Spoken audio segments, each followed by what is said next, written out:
Mi intención del día de hoy es compartir con ustedes una experiencia. La experiencia de Janet, a cual tengo la oportunidad de haber conocido justamente hace 2 años. Nos conocimos en un evento que hicimos en Stone Mountain. El Día de la Tierra, hace 2 años, hicimos una meditación e iniciación en la cima de la montaña y entonces tuvimos la oportunidad de ir y compartir pues una breve meditación y por primera vez se animó a ir, aún así que no nos conocíamos. Y a partir de eso pasa el tiempo y de repente empezamos a tener una relación en donde pues nos hemos ido conociendo poco a poco. Ahora tengo la oportunidad de que además de que ha confiado en mí y le he hecho terapias y ha tomado cursos conmigo, ahora yo estoy confiando en ella y está haciéndome algunos tratamientos que tienen aquí en el spa. Pero cada vez que conversamos, y el spa es de belleza, te ayudan a adelgazar, a quitar problemas de arrugas en la piel, al sistema linfático, muchísima información, pero muchísimas cosas que podrías entrar a checar al website.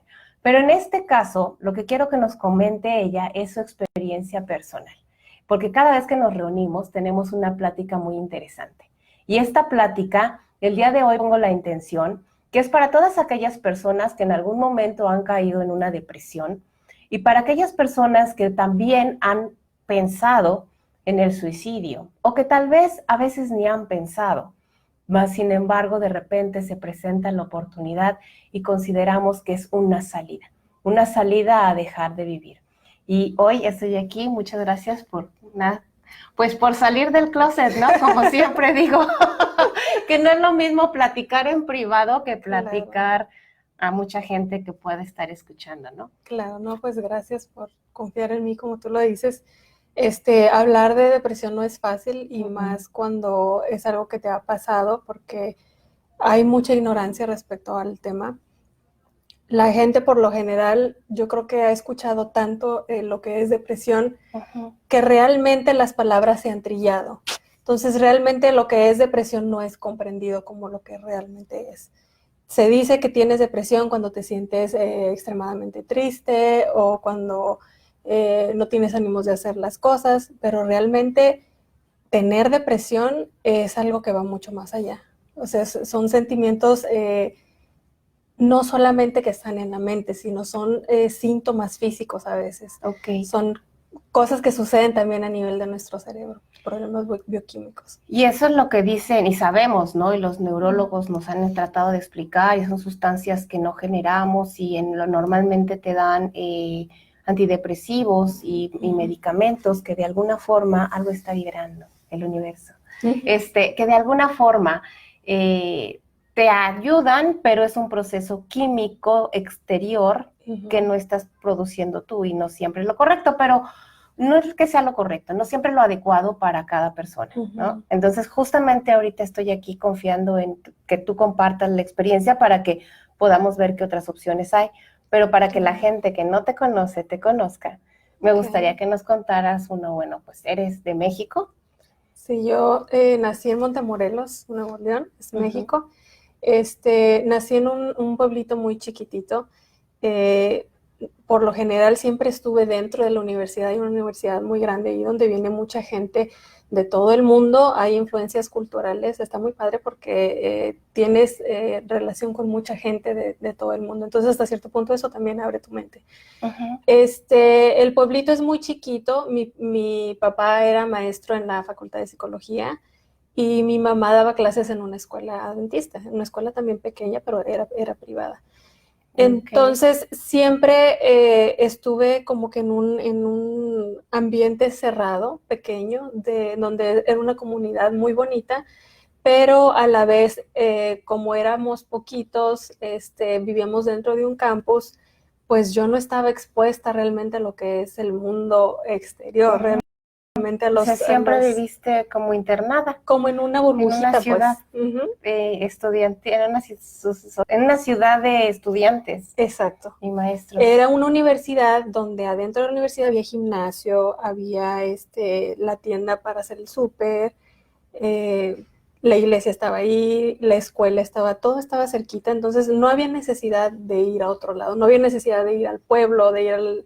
Entonces, básicamente no me relacionaba con gente de afuera. Ajá. Casi todo fue gente de adentro, gente pues que hasta cierto punto cree lo mismo que yo creo, gente que se preocupa por educar de cierta manera a los hijos, entonces no había mucho conflicto en ese aspecto porque éramos... Pertenecían a la misma ideología, creencia. Exacto. Y todo. Okay. Entonces hasta cierto punto fue como que un poco monótono, era el mismo ambiente siempre.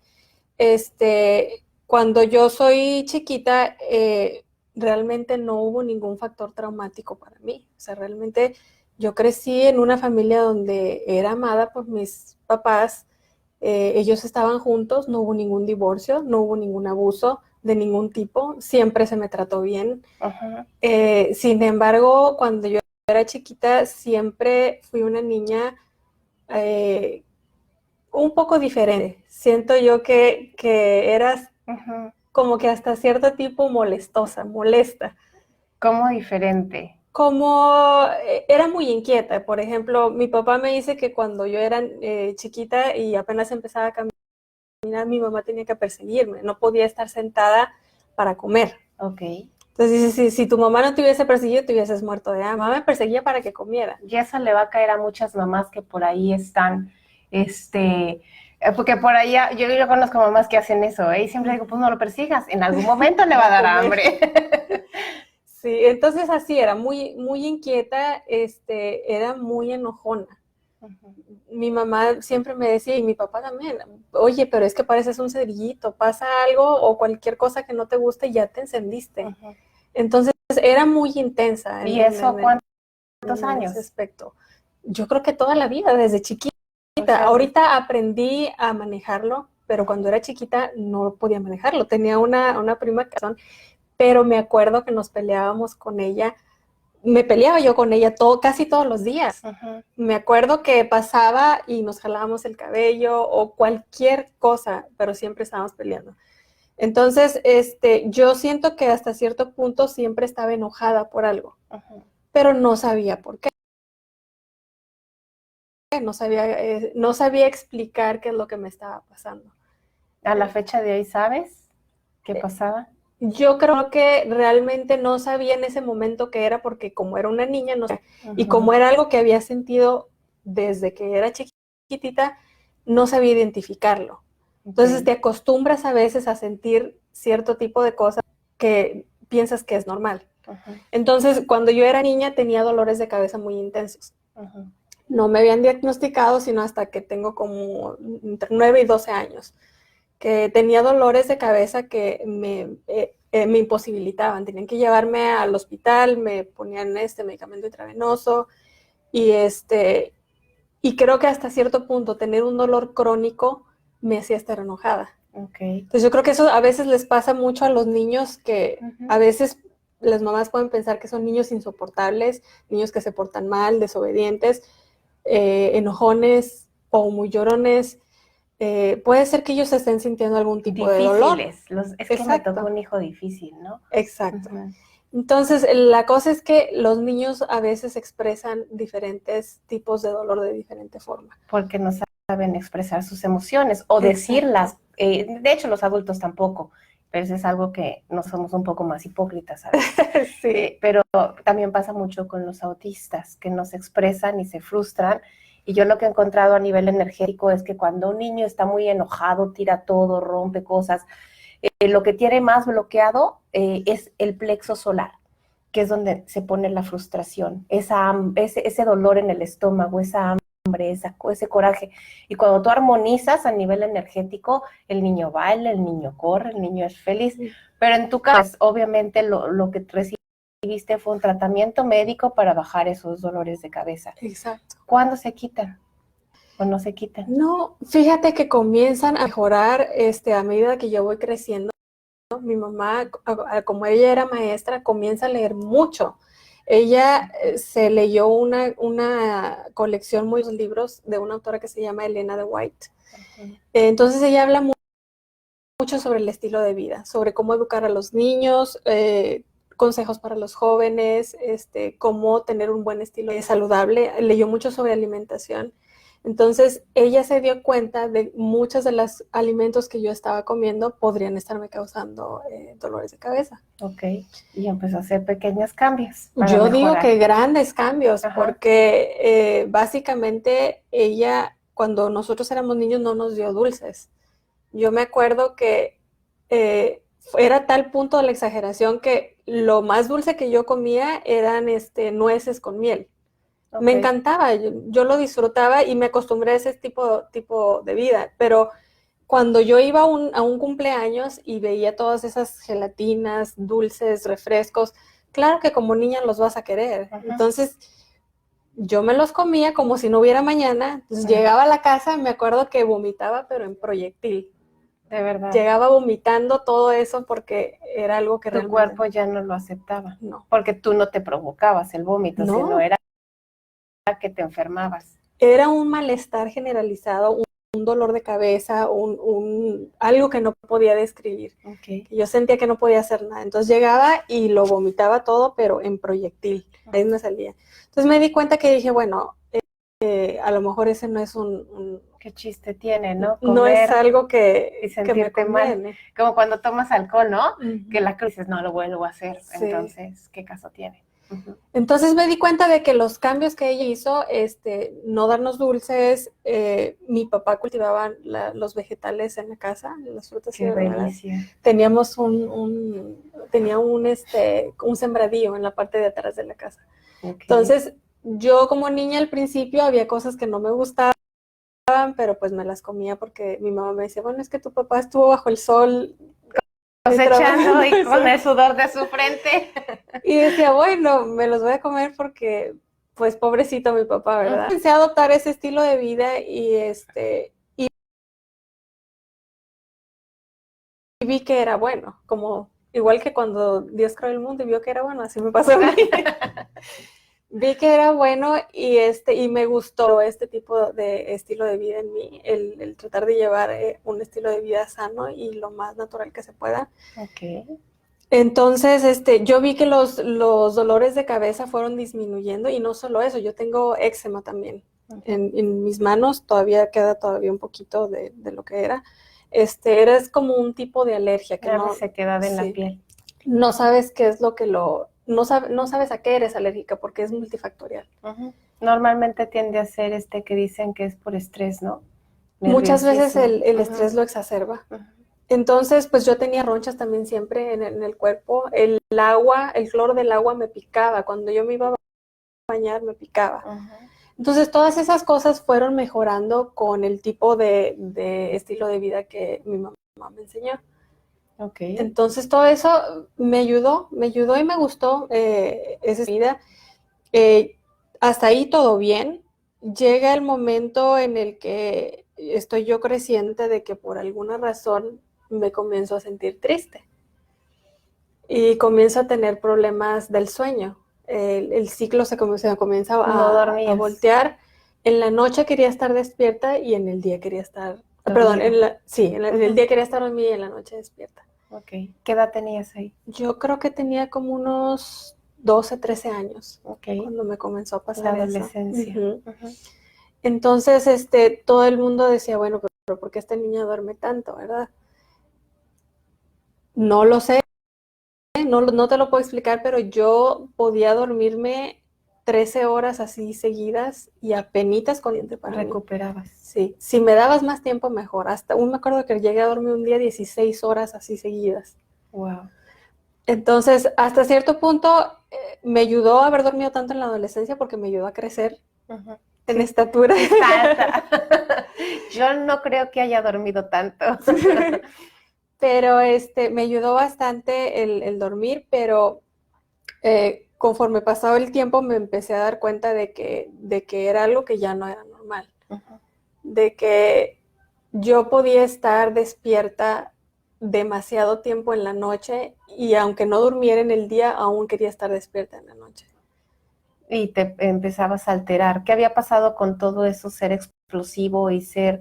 ¿Continuabas en eso o simplemente eras muy reservada en tu cuarto? Yo en ese aspecto me volví como desconfiada. Yo creo que hasta ese punto. O sea, no es como que no me gustaban las personas, sino que no confiaba fácilmente en una persona y a veces la gente comenzaba a decir que yo era muy sangrona o que no quería hablarle a todo el mundo, pero yo decía, no, es que si no me caes bien, ¿por qué te voy a contar mis cosas?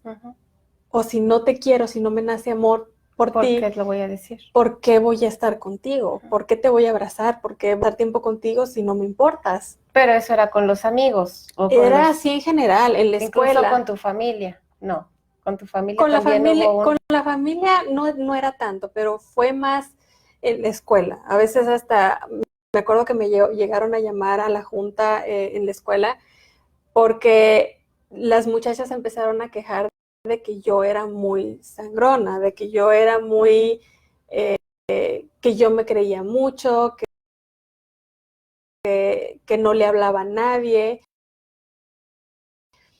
Y es que en ese momento de mi vida realmente las personas no me importaban, las que estaban a mi alrededor. Me importaba mi familia que estaba cerquita de mí. Entonces yo decía, bueno, tú me estás pidiendo que yo sea una persona falsa porque no siento nada por ti y quieres que venga y te cuente mis cosas como si fuéramos amigas y realmente no lo somos. Amigas. Y yo decía, realmente yo vengo a la escuela a estudiar, no necesito más amigas, ya tengo las que necesito y pues así era. Entonces, no salías a fiestas, no salías al cine, no había nada de eso, únicamente que reuniones familiares y ya. Reuniones familiares y a veces salía con amigas, pero no.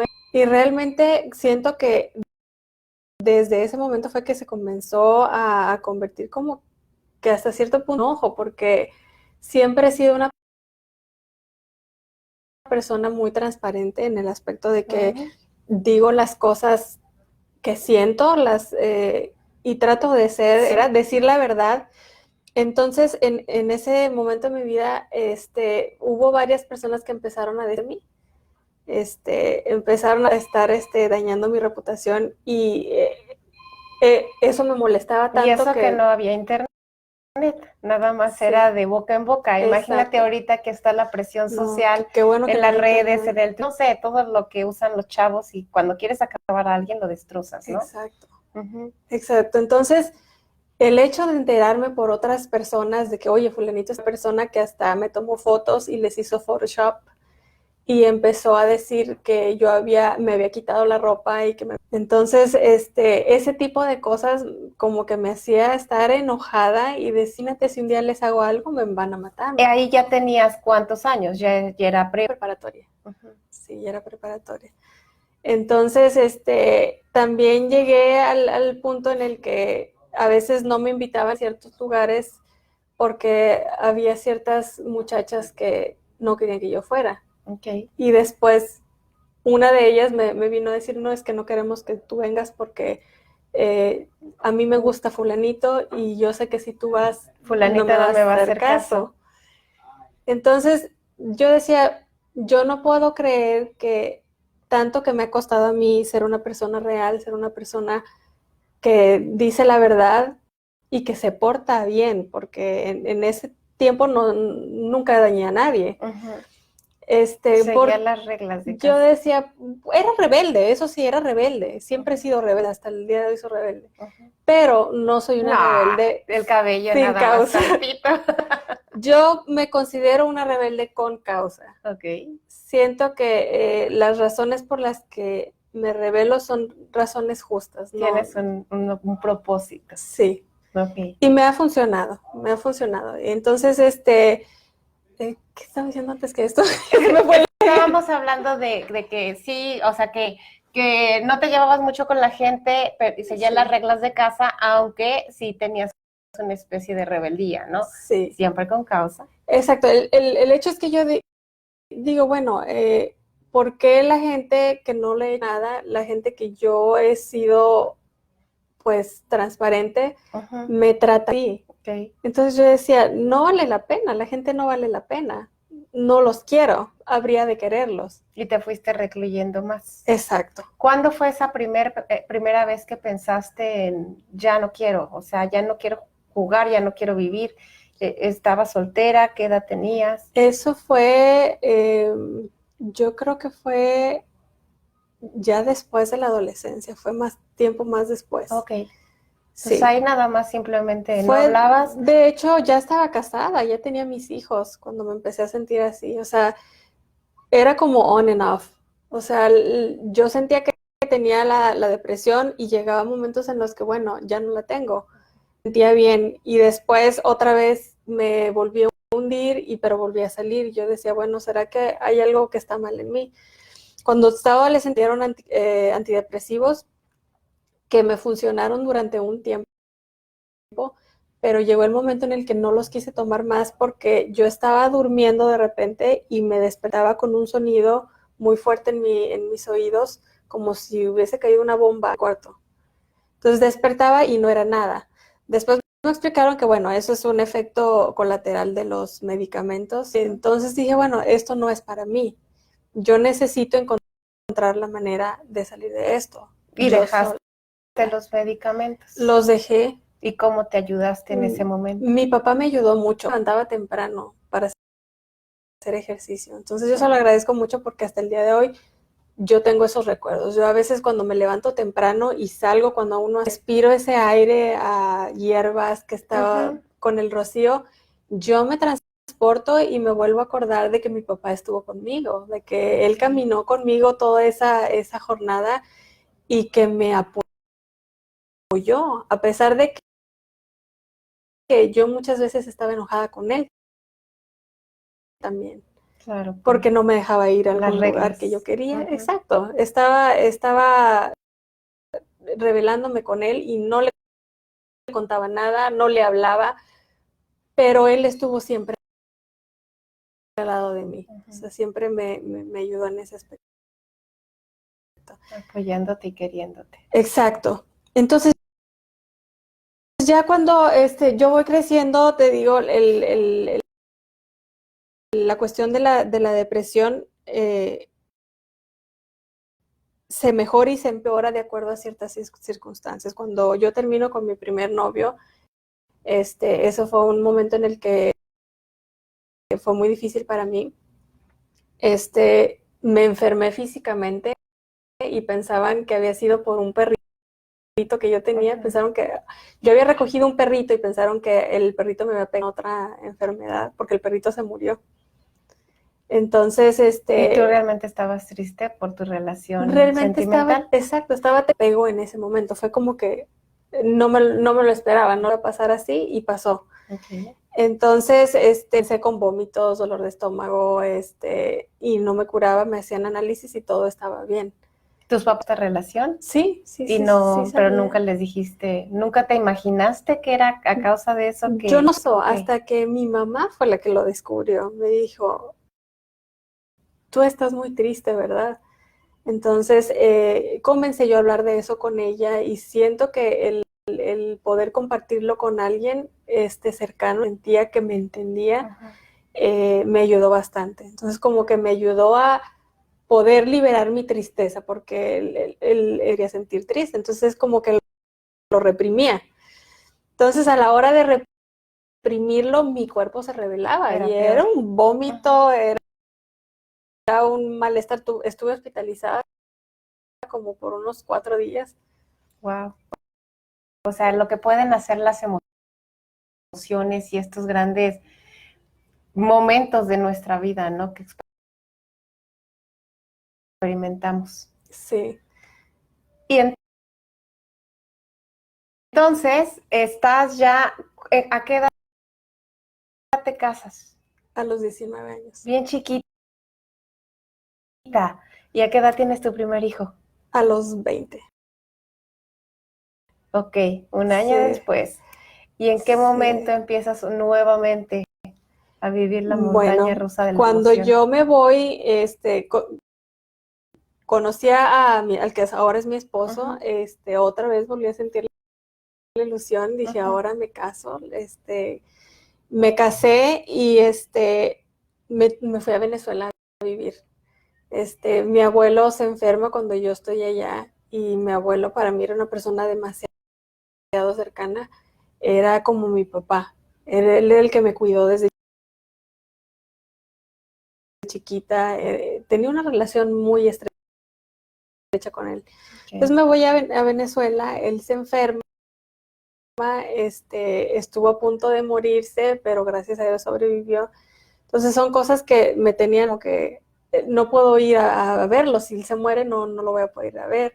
Luego nace mi primera niña, ella nació con hendidura de labio y que tampoco lo habían descubierto, sino hasta el momento en el que ella nació.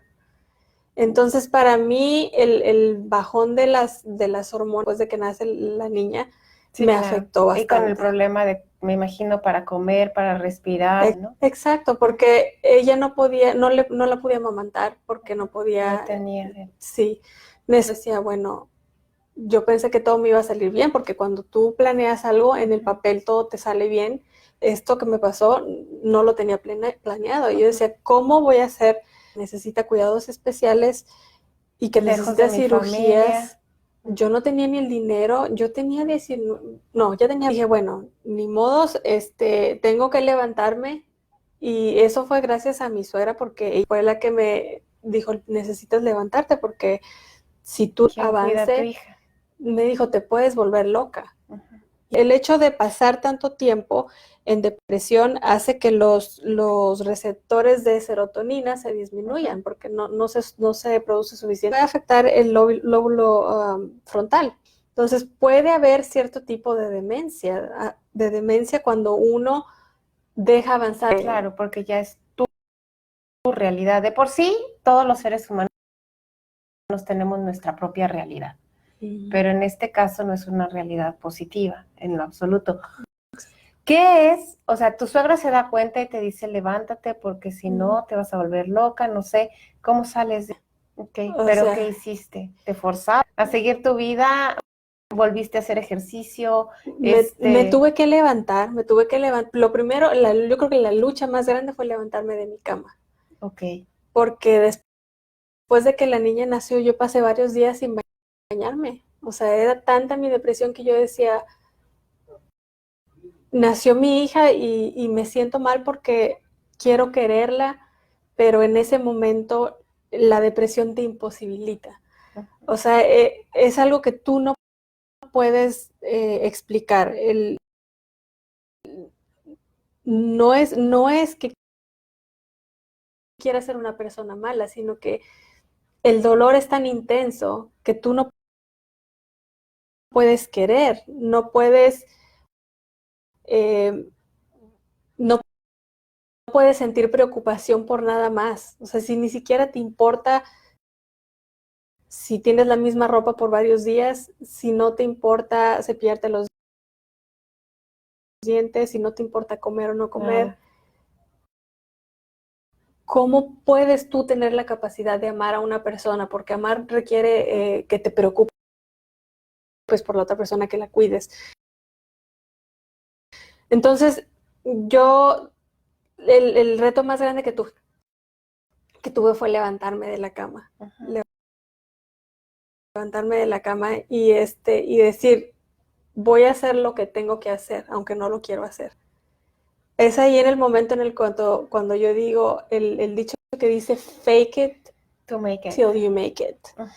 Entonces, voy a hacerlo. Me levanté, me bañé y sacamos la cita para la niña con el cirujano, y dije, la voy a llevar, y gracias a Dios, te digo, esa fue la mayor motivación que yo tuve, el empuje.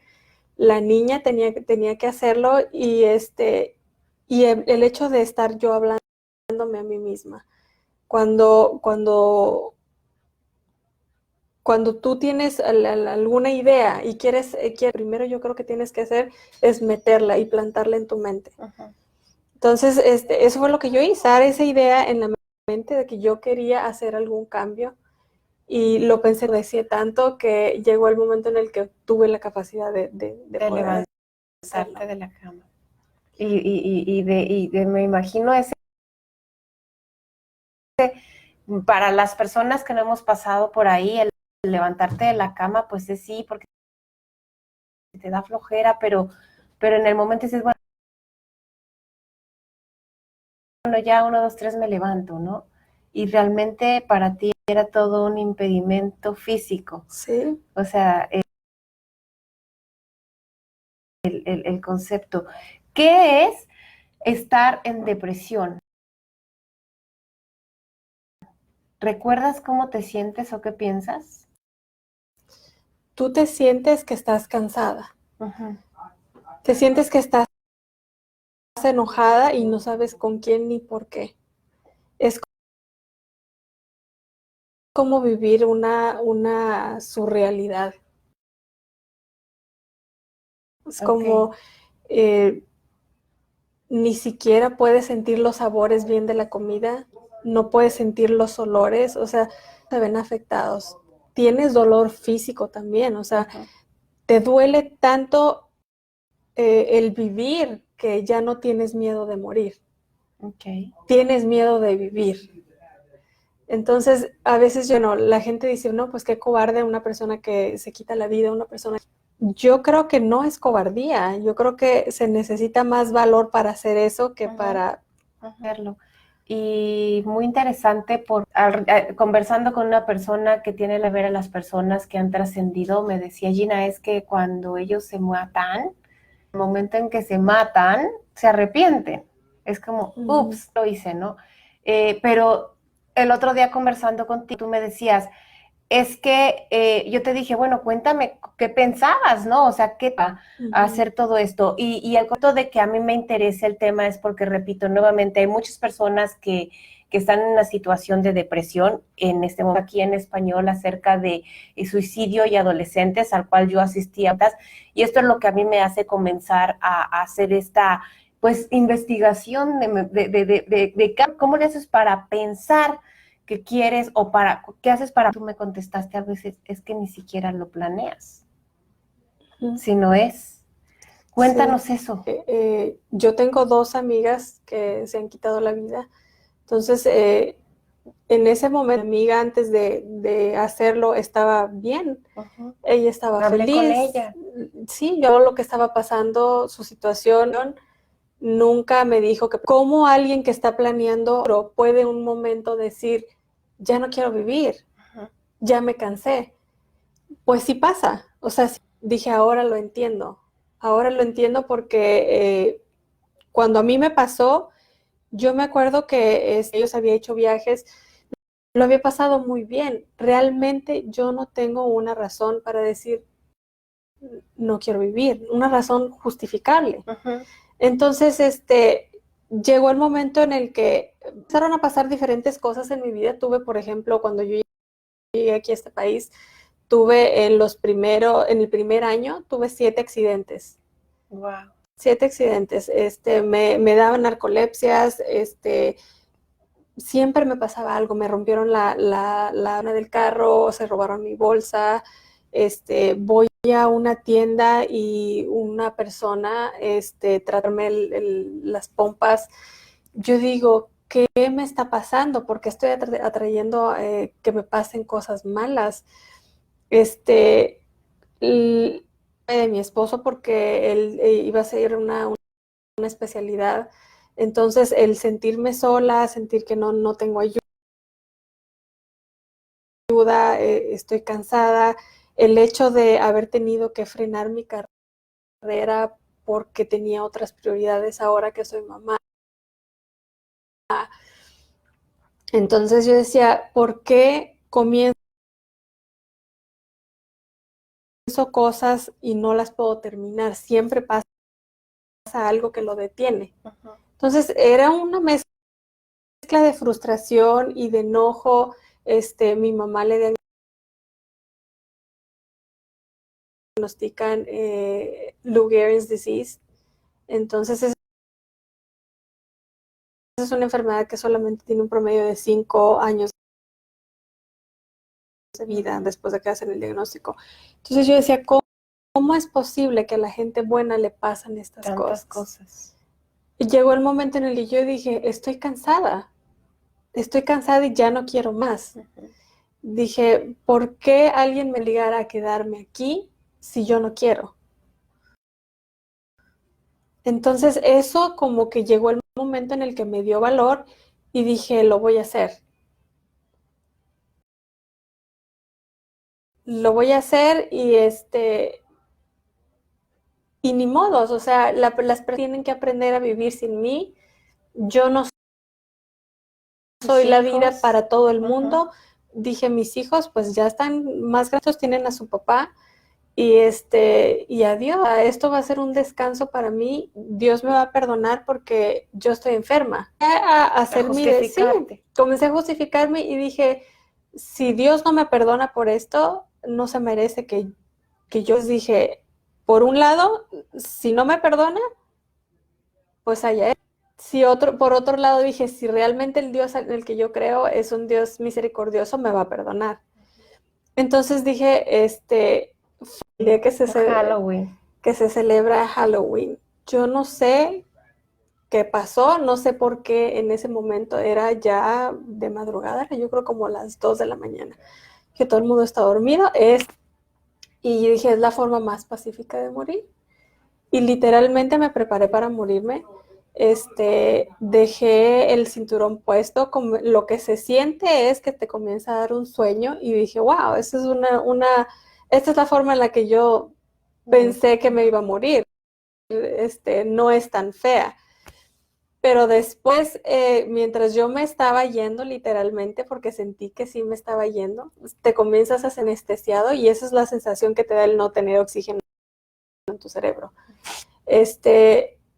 Dije, yo creo que mejor no me voy, yo creo que mejor me quedo un poquito más y lo hago después. Entonces, como tú dices que todas las personas se arrepienten, sí es cierto. En ese momento yo dije, lo voy a parar y lo voy a hacer después porque este no es el momento. Quiero que mis hijos lleguen a college y quiero verlos. Uh-huh.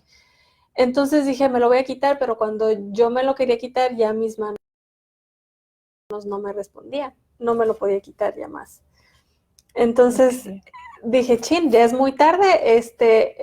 Estaba ya la sensación de mi cuerpo, que era que mi cuerpo comenzó a temblar. En ese momento yo siento y escucho que mi esposo se despierta, me empieza a hablar, me empieza a decir, Janet, y yo no puedo reaccionar. Yo lo escucho y lo veo hasta cierto punto, porque lo podía ver, no sé cómo lo veía, pero yo lo veía. Y y él prende la luz y me quita y yo me acuerdo que él estaba muy asustado, y comienza a tratar de reanimarme. Ya después, de alguna manera, no sé cómo, pero desperté y ya fue que él me dijo, no, pues ya no te puedes quedar sola, que necesitas ir a internarte. Y yo dije, no me voy a internar, no quiero internarme. Ya no me quiero morir. Fue en ese momento en el que yo reaccioné y dije, me doy cuenta de que a lo mejor el suicidio, no la mejor, pero es una salida, pero nadie me está obligando a quedarme. Uh-huh. Me di cuenta que la puerta estaba abierta. Uh-huh. Me di cuenta que yo decidía quedarme era porque me quería quedar.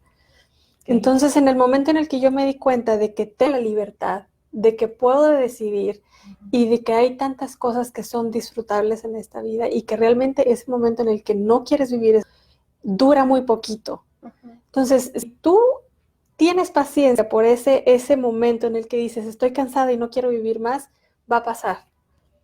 Entonces, que ya estoy curada, ya no tengo depresión, ya nunca va a pasar. Sino que yo me doy cuenta porque ya estuve ahí, que ese sentir una y otra vez de que estoy cansada, no quiero, ya me quiero ir. Igual que una persona que no quiere ir a una fiesta y nadie nadie te obliga. Si no quieres estar aquí, no tienes que estar. Entonces, cuando tú entiendes que no tienes que, como que te libera y te da paz, de sentir que yo realmente sí me quería quedar, aunque sea un día más, me hizo aguanto. Si yo vivo un día a la vez, lo puedo lograr. Todo pasa. Exacto. Pasa y realmente sí puedes cambiar lo que tú sientes. Sí puedes manejar tus emociones.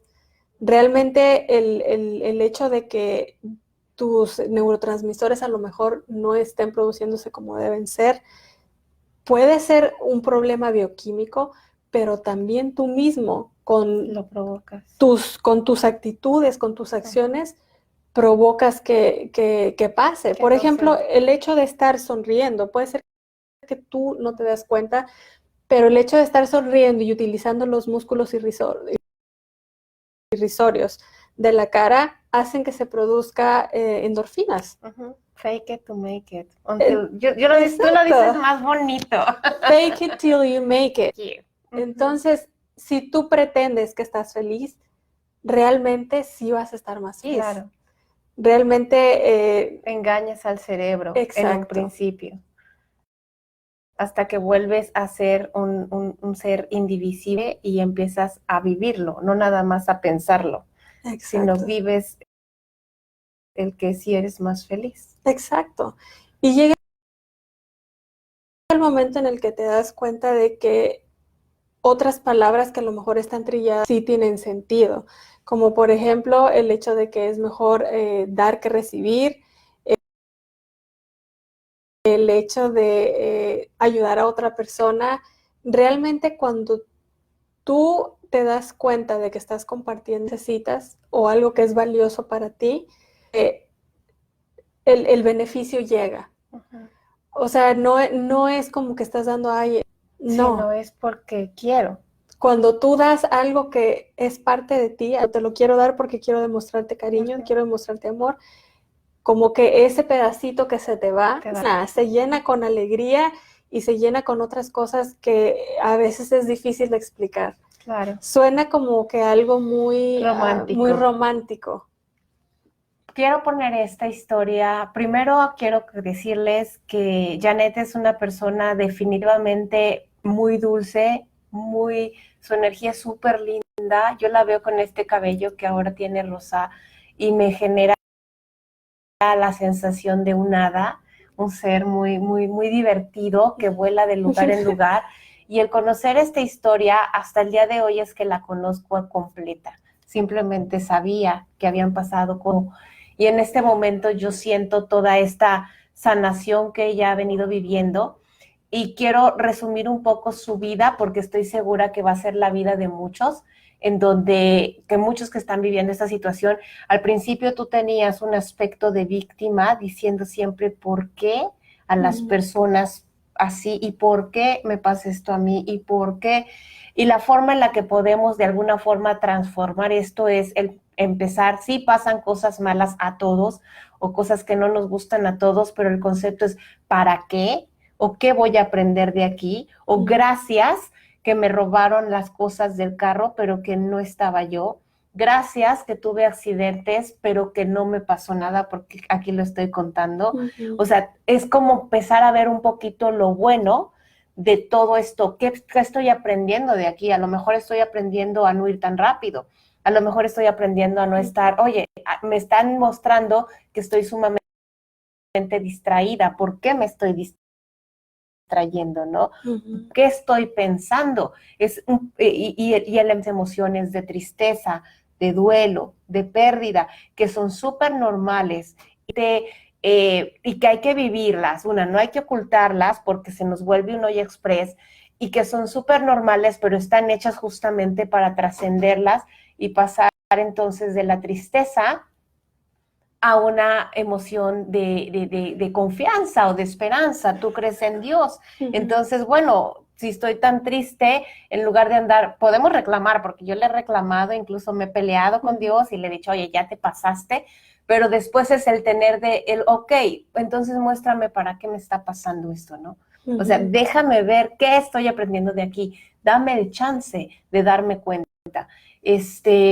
Entonces, como que sí se puede, y como tú dices, hay frases muy trilladas, pero cuando tú vives la energía o sientes la energía, realmente empiezas a darte cuenta que cuando vivimos tanto en el miedo de no me quiere la gente, en el miedo de no me aceptan, en el miedo de soy diferente, en el miedo de las cosas no se me dan, empezamos a generar una carga tan fuerte que nos mete a este hoyo en donde realmente ya no ves que hay salida. Exacto.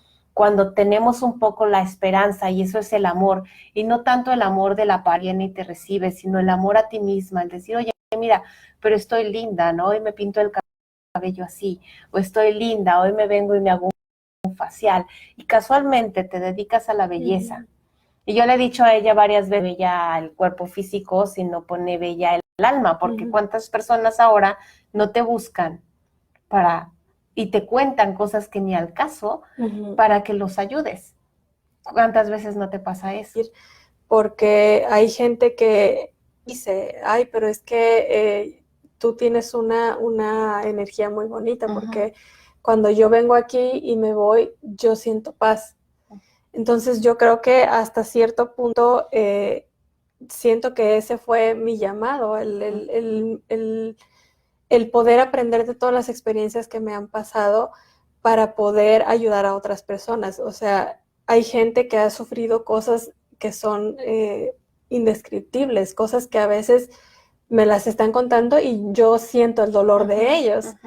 Entonces, yo creo que la capacidad de sentir empatía y la capacidad de poder ayudar a las personas a sanar es algo que solamente proviene del creador o del ser supremo en el que las personas creen, porque no es algo con lo que uno nace, siento que es un regalo de Dios. Y en ese aspecto me gustó mucho la experiencia que todo la negatividad que hubo en mi vida se pudo transformar en algo bueno. Realmente pude descubrir que cosas tan sencillas pueden cambiar la vida de una persona. Exacto. Tan sencillo como darles un abrazo, el hecho de decirles algo bonito, el hecho de decirles te entiendo, porque realmente yo estuve ahí. Entonces yo sé que no es algo que estás fingiendo, sé que no es algo que tú quieres sentirte así. Tienes esta empatía ahora de saber lo que la gente está sonando, no nada más aconsejar de palabra, sino realmente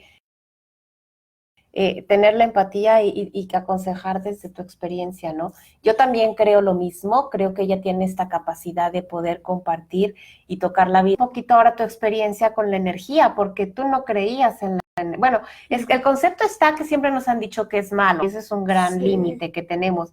Ahora, en diferencia a lo que tú piensas, yo he aprendido que todos somos sanadores, y sí, todos tenemos este don, pero hay que reconocerlo. Y hay que además como que ponerlo en el lado amable de nuestra vida para que sea un don que pueda compartir con la gente y que además pueda servir a mucha gente, ¿no? Entonces, ¿qué piensas ahora de la energía? Fíjate que sí es algo que me costó mucho aceptar y me costó mucho a lo mejor tal vez ponerle el nombre, porque ya era algo que yo podía sentir. Cuando yo estuve trabajando en México, trabajé con gente de bajos recursos, gente que estuvo envuelto, que tuvo familia involucrada en el narco, que estuvo relacionada con mucha violencia, que fueron víctimas de secuestro, de maltrato. Entonces, el hecho de que yo me dedicara por ejemplo, yo hacía dietas para gente que tenía problemas metabólicos. El hecho de que empezó a llegarme gente que pagaba mi consulta solamente para hablar conmigo, para que yo orara por ellos y para que yo los abrazara. Eran mujeres que habían sido hasta a veces torturadas. Abusadas. Entonces, yo dije, bueno, para mí es un cumplido que me digan eso y si yo puedo ayudarlas hasta cierto punto, pues yo estoy feliz de hacerlo. Y había una señora que iba varias veces y me decía, es que yo te creo a ti porque yo puedo sentirlo. Entonces, yo decía, bueno, a lo mejor es algo psicológico lo que ella está sintiendo, y no fue sino hasta ahora, hasta hace poco, que tuve dos experiencias muy bonitas también, en las que yo me di cuenta, bueno, a lo mejor Dios quiere que yo utilice esto para ayudar a las personas. Y me doy cuenta de que a lo mejor en la iglesia, en la sociedad, no se conoce lo que es la energía con ese nombre, pero se conoce con otros nombres. Por ejemplo, en mi iglesia se conoce como la imposición de manos. Ujú. Entonces, me llegaron unos pacientes que tenían hipertensión. Yo aquí hago tratamientos de IV therapy, se llama, que les pongo sueros intravenosos y les pongo vitaminas. Entonces, hay ciertos parámetros. El protocolo dice que yo no puedo poner un tratamiento intravenoso si el paciente tiene la presión muy alta. Si su sistólica es arriba de 145, no la puedo poner. Entonces, me llegaron dos pacientes en diferente día con la presión súper alta. Uno la tenía en 195, la sistólica, y la diastólica como en 190. Y la otra tenía un valor de 175 o 95, una cosa así. El caso es que yo dije, bueno, realmente estas personas me están rogando que se lo ponga, porque me decían, pero es que por favor, seguramente se me subió porque estuve enojada, o porque está haciendo mucho calor, o porque yo les decía, no, es que realmente no funciona así, la presión no se sube por eso. No se lo puedo poner porque esto dice el protocolo. Puede ser contraproducente si yo le pongo una IV. Nocivo para su salud y además no, como profesional Exacto. no puedes. Entonces, les tomé la presión yo, se las tomó mi compañero y seguía alta. Entonces yo dije, bueno, voy a intentar esto a ver si funciona, y si funciona, pues qué bueno, y si no, pues no. Entonces lo hice de una manera hesitante, sin tener la confianza de que iba a suceder, pero dije, lo voy a intentar. Entonces les impuse las manos a las personas, a estas dos personas en diferente momento, y comencé a tratar de ayudarles de esa manera. Y fueron unos minutos cortos, pero yo pude sentir que las personas estaban mejorando. Entonces yo dije, solamente hay una manera de saberlo, y es comprobando si su presión sanguínea bajó. Entonces, para mi sorpresa, yo traje el baumanómetro y les medí la presión. Se las medí varias veces en los dos brazos, y su presión sistólica estaba dentro de los rangos normales. Entonces, me acuerdo algo que una de las pacientes me dijo, es que tú me ayudaste porque me tocaste. Y yo no le estaba diciendo a la persona, yo te estoy tocando con esta intención, solamente lo hice tratando de ayudarle. Yo tenía miedo de que la paciente se fuera a burlar de mí. Entonces lo hice simplemente con la intención de ayudar. Y puse mis manos al servicio de Dios y dije, si tú quieres, ayúdalos, porque no viene de mí.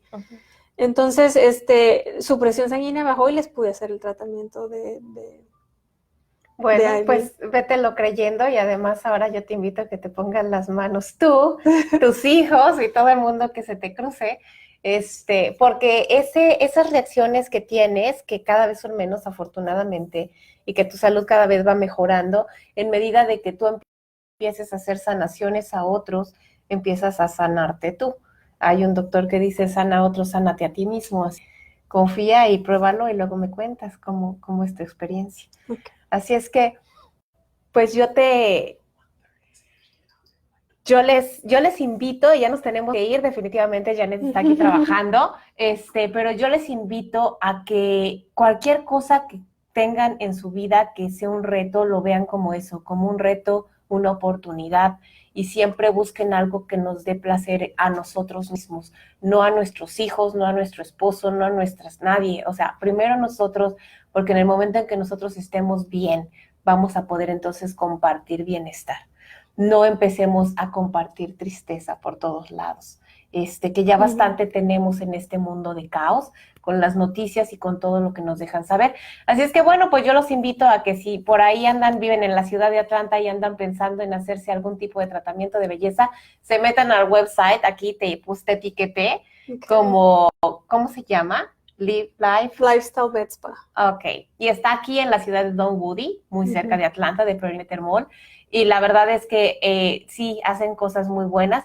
Nos tenemos que despedir, pero te agradezco mil la confianza. Gracias. No, gracias y yo a sé ti. que esto de alguna forma espero que pueda ayudar a gente que está viviendo la situación o a los familiares que tenemos a alguien y no tenemos esas alertas de saber, creemos que es normal que nuestros hijos duerman mucho, que es normal que no salgan del cuarto, que es normal, y hay que sentir, hay que empezar a sentir con la emoción de ese niño, de ese adolescente, de lo que está viviendo, para entonces poder ayudarlos, o de alguna forma, yo sí, a mí me enseñaron en este curso y preguntarles, ¿te has pensado en suicidar? ¿O te quieres suicidar? Porque a veces la palabra nos da mucho miedo y realmente a veces lo piensan o lo pensamos más de lo que lo decimos, y es momento, el decirlo y el expresarlo simplemente ayuda a que esa persona salga de ese, ah, caray, pues sí, ¿no? O sea, sí lo he pensado.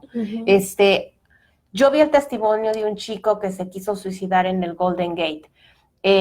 Se quiso porque sí se aventó y se estrelló en el agua y se rompió medio cuerpo, pero no se murió. Sobrevivió, y ahora él está haciendo charlas y todo para ayudar a personas que quieren hacer lo mismo. Y algo que me quedó muy claro que él dijo en el video, que lo pueden encontrar en YouTube, y igual y ahorita lo posteo abajo de este video, es este concepto que dice, yo iba con los doctores y me daban medicamentos y me decían que me iban a ayudar y que no sabían por qué me pasaba, y me hacían análisis y terapias y terapias y terapias, pero nunca nadie le dijo que él tenía el poder de cambiar la decisión. Y casualmente, sin ponernos de acuerdo, tú nos acabas de compartir lo mismo.